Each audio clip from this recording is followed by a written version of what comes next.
kembali lagi bersama saya Intan di Kabar Tuntas ya. Hari ini hari yang cerah mungkin di luar sana. Di Samarinda ini akhir-akhir ini sedang panas-panasnya ya. Di sini sudah ada tamu yang luar biasa, narasumber yang istimewa di depan saya ini. Siap. Ada Pak Harli dari Bapenda PPU, Penajam Penajam Pasir Pasir. Utara, Kalimantan Timur. Gimana nih Pak Harli? Kabarnya hari ini? Alhamdulillah, baik, luar biasa. Kabar baik ya, luar biasa. Ini kayaknya memang agak happy atau happy banget? Happy banget. Happy pakai banget pokoknya hari Siap. ini Pak Harli ini ya. Jadi for your information, Pak Harli ini adalah seorang staf masuknya berarti Siap. staf di Bapenda Bagian Pelayanan dan Penilaian PBB. Siap. Gitu ya. Sudah berapa lama ini Pak di Bapenda? Baik, terima kasih. Alhamdulillah, saya itu bergabung di Badan Pendapatan Daerah, tepatnya di Penajam Pasir Utara, sejak tahun 2014 awal. 2014 awal, berarti Iya. sudah menuju 10 tahun nih? Siap, seperti itu. Sudah lama sekali, tentu banyak ya suka dukanya. Memang sejak dari awal di bidang PBB ini atau gimana? Pertama masuk itu saya ditugaskan sebagai koordinator salah satu pajak, yaitu pajak parkir sebenarnya. Pajak parkir, karena di Bapenda yang dulunya itu di Spenda, cuma sekarang sudah dinaikkan status menjadi Bapenda, ada 11 pajak daerah yang kita kelola. Jadi antaranya pajak parkir tadi dan ini pajak PBB. Iya. Tentu selama 10 tahun di sana gitu ya, memikul profesi ini tentu sudah banyak suka dan dukanya ya. Untuk pelayanan dan bidang pelayanan dan penilaian ini sendiri itu mengurus tentang apa ya Pak?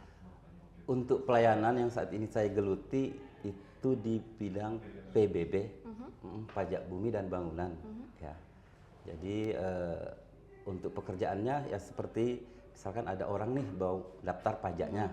Ya, kita siapkan formulir dan menanyakan syarat-syaratnya atau memberikan informasi syarat-syarat apa saja sih yang diperlukan sehingga terbitlah PBB itu. Seperti itu. Berarti itu artinya bertemu langsung dengan masyarakat ya, berarti masyarakat itu bisa berkonsultasi dengan Bapak soal itu, Ya, soal pajak bangunan itu. Tentunya seperti itu. Karena informasi yang kita dapatkan dari masyarakat ini kan bermacam-macam. Betul. Jadi ada yang memang langsung mau bayar pajak, padahal dia belum punya tagihan pajak. Dari situ kita akan menjelaskan terlebih dahulu bahwa Ibu bayar pajak itu mempunyai ketetapan. Nah, proses itulah yang kita jelaskan ke wajib pajak. Seperti itu.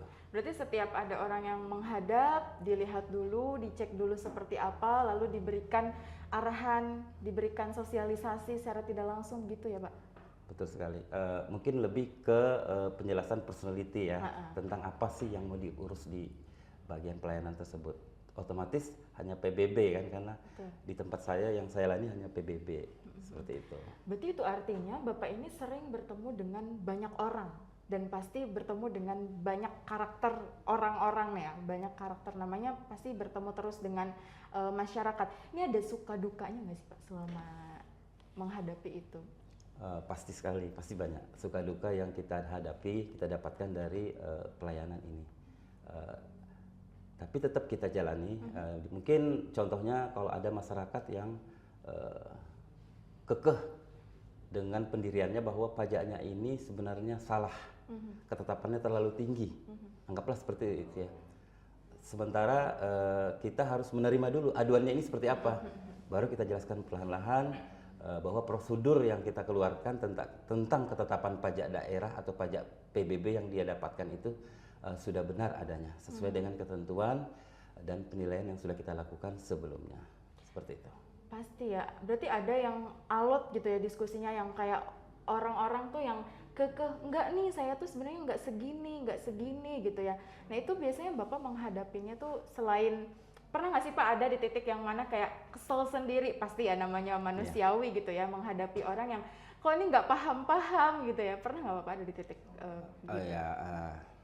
Pernah sih, tapi alhamdulillah berhasil kita berikan pemahaman sehingga dia dapat menerima tentunya dia dapat melaksanakan pembayarannya sesuai dengan ketetapan yang tertera pada surat pemberitahuan pajak terhutangnya. Berarti itu. memang setelah diberikan setelah diberikan penjelasan, penjelasan pandangan, cukup efektif untuk bisa mengingatkan dan mengokekan lah ya. Oke, ternyata memang segitu. Berarti di situ juga secara tidak langsung Bapak ini memberikan tadi kan penilaian ya. Wajib pajak untuk menetapkan Ya. pajak. Jadi untuk penilaian pajak PBB ini biasanya kita melakukan tidak keseluruhan, sifatnya individu. Jadi manakala ada pendaftar yang menurut kita bangunannya ini non standar, tidak seperti yang kebanyakan. Misalkan dia mempunyai gedung yang bertingkat lebih dari 4 lantai atau ada pabrik, ada wahana seperti kolam renang. Nah itu kan bangunannya non standar semua.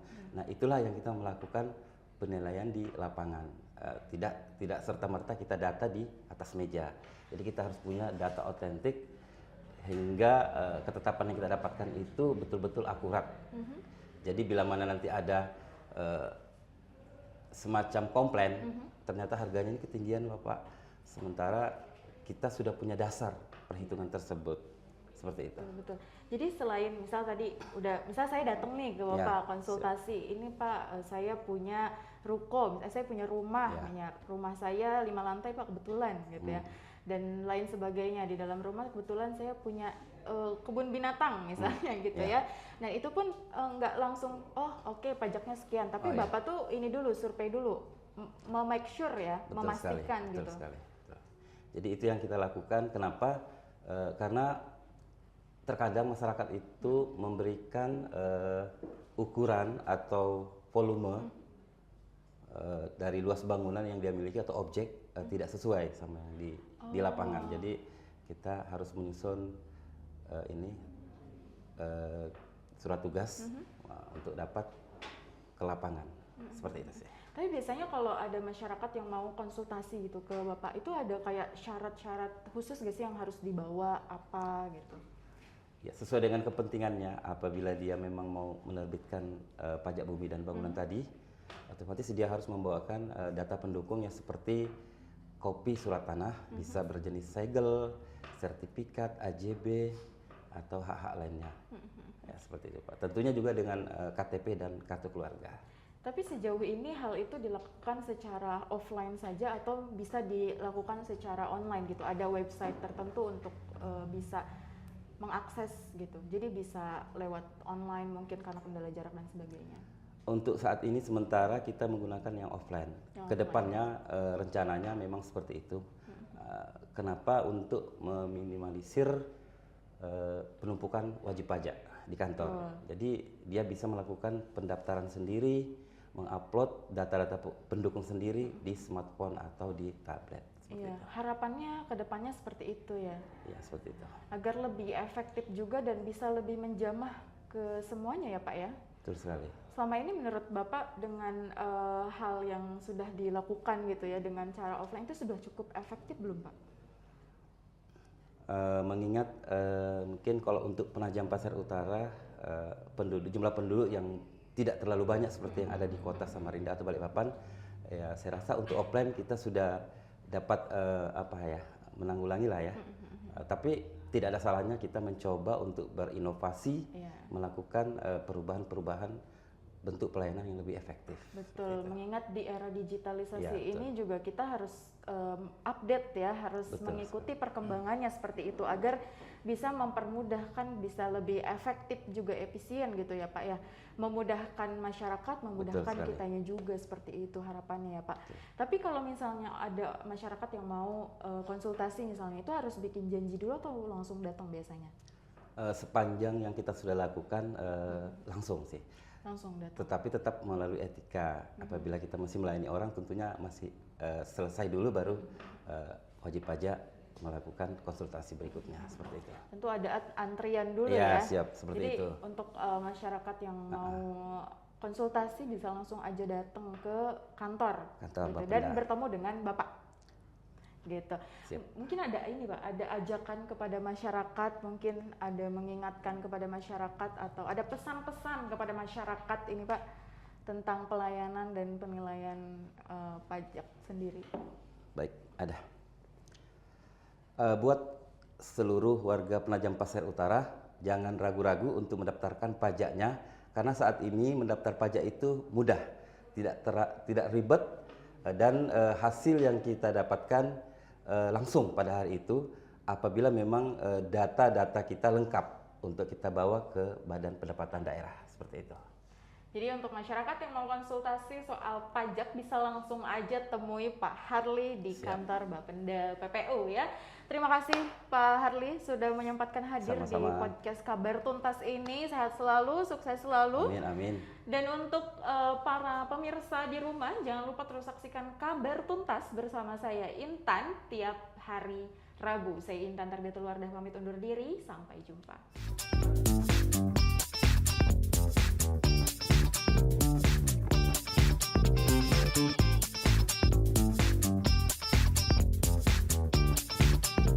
Halo, selamat pagi untuk semua penonton podcast Kabar Tuntas. Alhamdulillah pada hari ini kita bertemu kembali di acara Kabar Tuntas ini. Tentunya pada saat ini kita ditemani sama narasumber yang sangat inspiratif sekali. Datang jauh-jauh dari Tasikmalaya. Nah ini harus ada kabar nih yang kita dapatkan dari sini. Baiklah para penonton yang berbahagia, langsung saja kita perkenalkan dirinya adalah Mbak Intan Wardah. Ya, siap. Mungkin pertanyaan awal, kapan Mbak Intan ini menginjakkan kaki di benua Etam atau Samarinda ini? Silakan. Betul, kalau ditanya kapan saya menginjakan kaki di benua Etam ini, itu tepatnya bulan Agustus tahun kemarin Pak. Jadi saya ditugaskan ke sini tahun lalu di bulan Agustus, sudah tepat 1 tahun lebih, 1 bulan berarti di sini.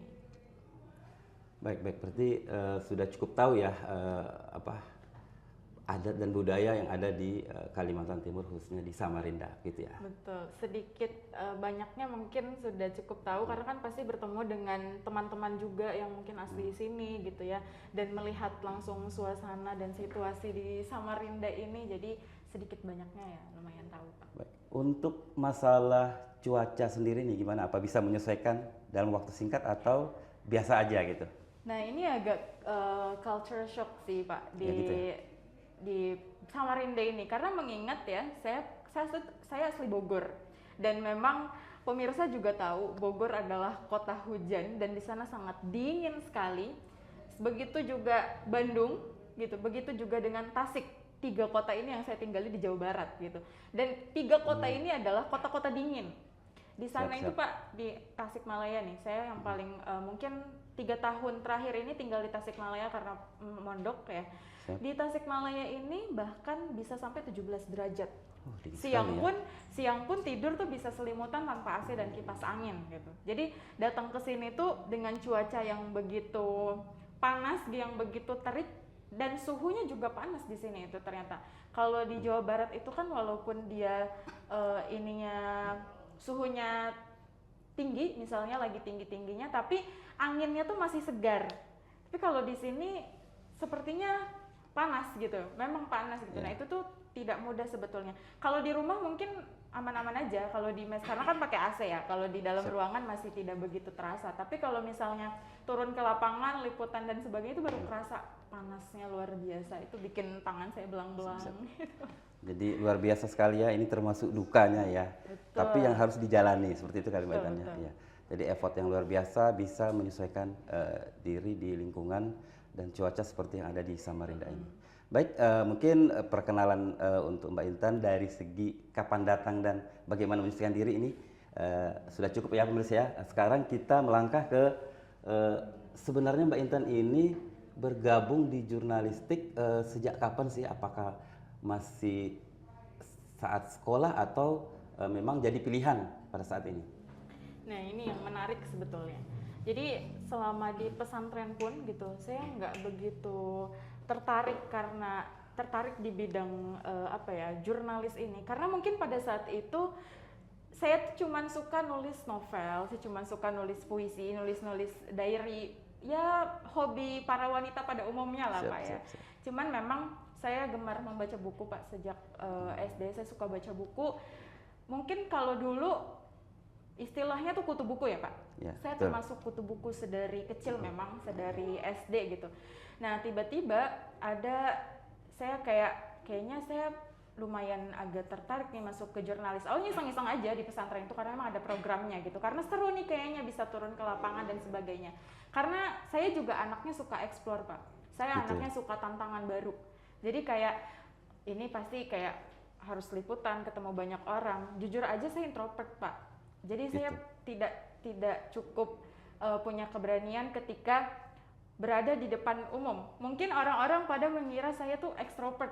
Saya tuh kayak Intan tuh pasti anaknya ekstrovert karena bisa berbicara di depan umum. Tapi percayalah itu tuh cara saya untuk menghilangkan rasa introvert saya. Makanya saya coba di program santri jurnalis ini gitu dan akhirnya ternyata dulu tuh di pesantren tuh saya cuma jadi editor dan uploader. Jadi saya cuma tidak menulis berita, saya cuma mengedit dan mengupload berita. Sampai akhirnya saya ditugaskan ke sini. Di sini saya melakukan semuanya gitu, melakukan turun ke lapangan, nulis berita dan sebagainya. Luar biasa sekali ya Mbak ya perjalanannya. Baik Mbak. Mbak ini bergabung di dunia jurnalistik ini sudah berapa tahun Mbak? Kalau di Kalimantan ini 1 tahun ya. Jadi sampai di titik ini pernah nggak nih Mbak ini di masa-masa melakukan pekerjaan atau ada job nih, sementara Mbak ini belum prepare, belum mempersiapkan bahan apa sih yang saya sampaikan nanti, apa sih yang saya bisa eksplor pada saat acara nanti ini, sementara Mbak dituntut nih untuk tampil dalam waktu yang sangat singkat. Jadi apakah pernah ada masa-masa seperti itu yang Mbak harus lewatin gitu? Pasti ya Pak, sering gitu. Apalagi kita misalnya harus datang ke agenda 1, ke agenda 2, ke agenda 3 gitu. Selain kita juga harus tahu nih siapa aja yang hadir, kita juga harus tahu isu-isu apa yang harus kita persiapkan untuk jadi bahan wawancara dan sebagainya. Pun demikian dengan ketika saya tiba-tiba misalnya ditugaskan kemana, aduh ini kira-kira siapa ya yang datang gitu. Otomatis kan saya tidak bisa menyiapkan isu karena saya tidak tahu siapa yang akan hadir gitu. Pada saat itu kayak cuman misalnya datang ya ke acara ini, misalnya kayak gitu. Nah itu pun berarti saya harus di on the spot itu harus lihat nih siapa yang hadir atau tanya ke registrasinya siapa ini yang hadir, pelaksananya siapa. Di situ saya harus menyiapkan isu apa untuk bahan wawancara dan sebagainya. Tentu itu jadi PR sampai saat ini sih Pak. Oh ya baik, sangat mulia sekali ya Mbak ya. Jadi apalagi aktivitas yang sudah Mbak saat ini lakukan itu memang sudah dapat persetujuan dari kedua orang tua gitu, atau orang terdekat dari Mbak? Iya pasti. Awalnya mungkin Bapak sendiri ya ketika mendengar kata wartawan. Yeah. Wartawan itu kan kerjaannya mungkin ada di sebagian stigma orang-orang buruk ya. Di mindset orang-orang mungkin wartawan itu ngapain jadi wartawan gitu karena tidak berseragam itu gitu. Jadi kayak emang menjanjikan jadi wartawan seperti itu. Kebetulan saya tinggal dengan papa saya.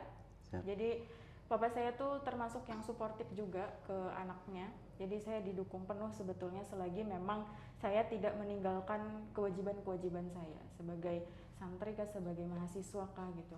Selagi sayanya enjoy, oke untuk melakukannya, ya go ahead aja gitu. Kalau orang tua lebih. Ya, luar biasa sekali Mbak ya, dari cerita yang Mbak sudah sampaikan ini menjadi satu masukan atau motivasi buat kita semua di luar sana bahwa tidak ada yang hal yang tidak kita dapatkan itu dengan mustahil apabila kita melakukan prosesnya. Jadi mungkin ada pesan dan kesan untuk pemirsa di rumah atau penonton di Kabar Tuntas tentang pencapaian pada saat ini yang Mbak sudah dapatkan. Silahkan. Iya. Semacam motivasi atau silahkan. Iya, untuk para teman-teman wanita di luar sana, zaman sekarang itu kalian gak usah khawatir karena memang kita tuh harus menjadi high value woman, high value muslimah. Kita tuh harus menaikkan value kita dengan cara apapun, dengan profesi apapun, dengan hal apapun yang kalian lakukan, selagi memang itu tidak melanggar syariat-syariat yang ditentukan gitu.